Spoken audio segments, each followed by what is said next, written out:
Welcome to the Salmon Runs YouTube. Enjoy the video. In this video, I will explain how to use DaVinci Resolve 19. We'll begin by navigating the intuitive user interface, understanding the purpose of each dedicated page. Next, I'll show you how to effortlessly import your media, bringing your footage into the project. Finally, we'll dive into the cut page, mastering the fundamental editing tools to assemble your first sequence with ease and precision. Moving forward, we'll explore essential editing techniques to refine your project. Learn to organize your timeline efficiently, manipulating clips with precision. Discover how to apply dynamic transitions and engaging effects, adding visual flair to your video.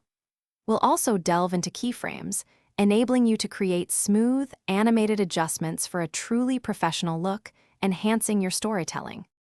Now, let's elevate your visuals and audio. We'll start with primary color corrections, achieving a balanced and natural look for your footage. Then, we'll explore the powerful color page, utilizing its advanced tools for creative grading. Finally, we'll master audio mixing, ensuring your sound is clear, crisp, and perfectly balanced, delivering an immersive experience for your audience. To conclude, we'll prepare your project for the world. I'll guide you through selecting the optimal export settings for various platforms, whether it's for social media or a high-definition broadcast. We'll discuss different video codecs and formats, ensuring compatibility and quality. Finally, you'll learn to render your finished video, ready to share your masterpiece with confidence. Thanks for watching. Consider subscribing if we helped you.